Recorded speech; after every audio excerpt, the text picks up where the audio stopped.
Pinagpapaliwanag ng Office of the Ombudsman ang ilang opisyal ng gobyerno kaugnay sa pag-aresto kay dating Pangulong Rodrigo Duterte noong Marso. Sila ay sina Justice Secretary Jesus Crispin Remulla, Interior Secretary John Vic Remulla, PNP Chief General Romel Marbil, PNP CIDG Chief Nicolas Torre III at Special Envoy on Transnational Crimes Marcus Lacanilao. 10 araw ang ibinigay ng Ombudsman sa 5 opisyal para sumagot. Ang utos ng Ombudsman ay kasunod ng rekomendasyon ng Senate Committee on Foreign Relations na imbestigahan at sampahan ng reklamo ang mga nasabing opisyal. Ayon sa chairperson ng komite na si Senador Amy Marcos, lumabas sa kanilang imbestigasyon na bahagi ng aniyay demolition job laban sa pamilya Duterte ang pag-aresto sa dating Pangulo. Itinanggi na yan ni Pangulong Bongbong Marcos. Sinisika pa ng GMA Integrated News na makuha ang kanilang mga pahayag.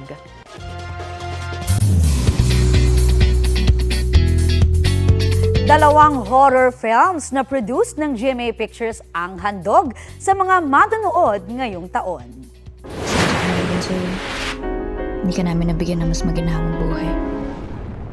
Yan ang P77 na pinagbibidahan ni Barbie Forteza at Ewan Micael. Kwento ni Barbie, excited na siyang mapanood ng mga moviegoer ang pelikula dahil hindi raw yon pangkaraniwang horror film. Kahit sino sa atin, pwede maging biktima. Mapapanood din this year ang Kapuso Mo, Jessica Soho, Gabi ng Lagim, the movie, na pinagbibidahan ni Jillian Ward, Miguel Tanfelix at Sanya Lopez. Ibinahagi ang movie teasers na yan sa SEAP Cine Expo 2025 sa pangunguna ni GMA Network Senior Vice President at GMA Pictures President Attorney Annette Gozon Valdez. I'm very happy na we have events like these na magkatulungan ang producers sa mga cinema owners and cinema distributors, diba, film distributors para sa ating Philippine movie industry. May dalawa tayong malaking movies, both horror, pero it's not just your simple horror movies. Yung P77 and of course yung Kapuso Mo, Jessica Soho, Gabi ng Lagim. Pero hindi lang yan, Lar. Meron pa tayong ibang mga movies coming. Naroon din sa event si Alden Richards para tanggapin ang pagkilala sa Hello Love Again bilang top-grossing local movie nitong 2024. Iginawa din kay Alden at kay Catherine Bernardo ang 2024 Box Office King and Queen. Ang Hello Love Again ay collaboration project ng Star Cinema at GMA Pictures.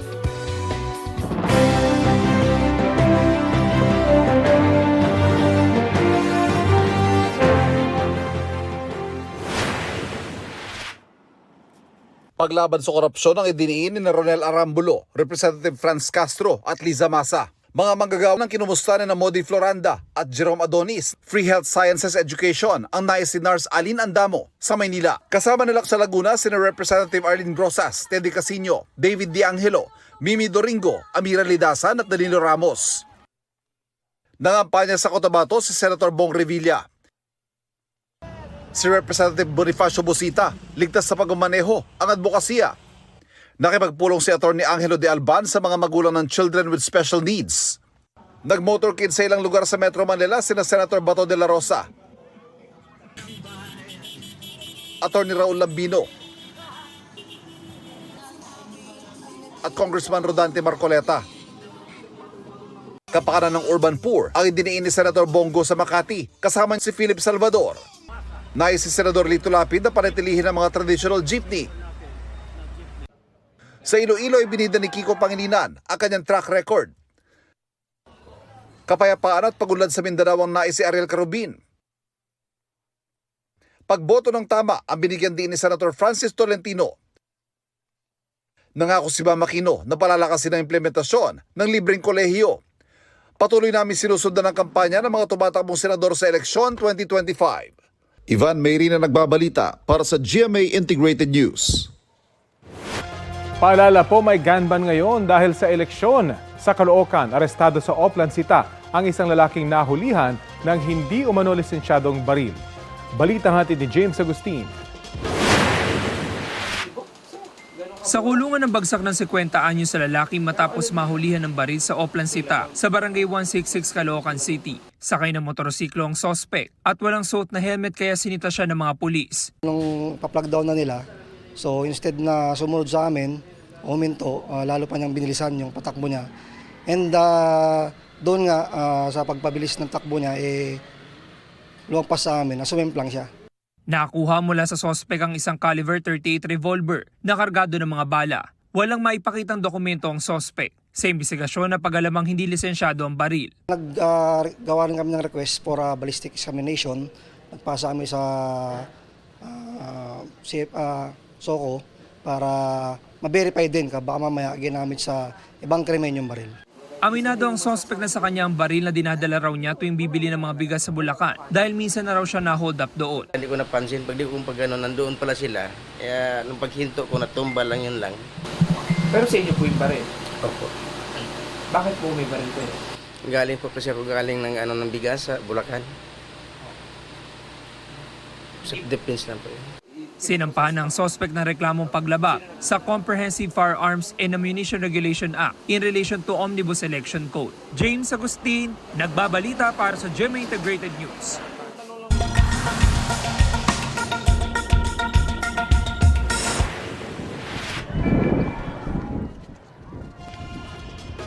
Nilamon ng apoy ang mga eroplanong yan sa pangunahing airport sa Sana, Yemen. Resulta yan ng airstrike ng Israel. 3 ang nasawi. Bago ang pag-atake, nagbabala ang Israel na lumayo sa paliparan na tinarget nila dahil gusali umano yun ng mga Houthi. Ganti raw nila yan sa naunang pag-atake ng Houthi nitong linggo sa isang airport sa Israel. Bukod naman sa paliparan sa kabisera ng Yemen, may ilan pang tinamaan sa serya ng pag-atake ng Israel kabilang ang isang power plant at factory ng semento. Ito ang GMA Regional TV News. Problema na naman ng mga may-ari ng palaisdaan ang matinding init ng panahon. Sa ilang bayan dito sa Pangasinan, meron ng mga kaso ng gataw. Yan yung paglutang ng mga bangus dahil sa pagbaba ng oxygen sa fish pond bunsod ng pag-ulan matapos makaranas ng mainit na panahon. Ang ginagawa sa bayan ng Mangaldan, hinahango na ang ilang bangus para manatiling sapat ang oxygen sa tubig. Patuloy namang minomonitor ng Samahang Magbabangus ng Pangasinan o SAMAPA ang mga fish pond sa iba pang lugar sa lalawigan. Wala pa naman daw forced harvest at fish kill dahil sa gataw. Stable din, sabi ng SAMAPA, ang presyo ng bangus. 130 hanggang 150 pesos ang kada kilo niyan sa Magsaysay Fish Market sa Dagupan. Sa monitoring ng Department of Agriculture sa ilang palengke dyan sa Metro Manila, 140 hanggang 250 pesos ang kada kilo ng bangus. Feel-good story tayo hatid ng Youth Cooper couple from Caloocan City. Tampok dyan ang maternity shoot nila na certified ma-artsy. Heto raw kasing si Hobby, may kakaibang hobby. Ang kanya kasing creativity, idinaan lang naman kay Preggy Wifey. Ayun ginawang canvas ang baby bump. Tradisyon na raw yan ng mag-asawang Sherlyn at Erman Mandap. Simula noong 2013 sa panganay hanggang sa susunod na mga ipinagbuntis. Ang galing! Para sa kanila, extra special daw ang pregnancy sa tulong ng artsy paandar. Para sa inyong kwentong totoo, kwentong kapuso, sumali na sa YouScoop Plus Facebook group at i-share ang inyong mga larawan at video. Maaaring ma-feature ang inyong storya sa aming newscast. Gamitin lang ang hashtag na YouScoop sa inyong mga post. Ang galing, Ang galing. Pwede pala yun, no? Baka naman mapadami yung anak dahil masipag magpinta yung hobby. Di ba? Oo, pwede isa pa. Pwedeng isa pa, naman. Ano kung ba? kaya. Mahirap mga anak, ha? Oo, pero kung kaya pa, why not? Di ba? Ang galing. Pero ang galing, no? Oo, bigluin mo na isip nila yan. Pwede pala yun. Sana ginawa ko. Yun. Pero tapos na. Hindi ko na gustong gawin. Kala ko may pahiwatig. Hindi.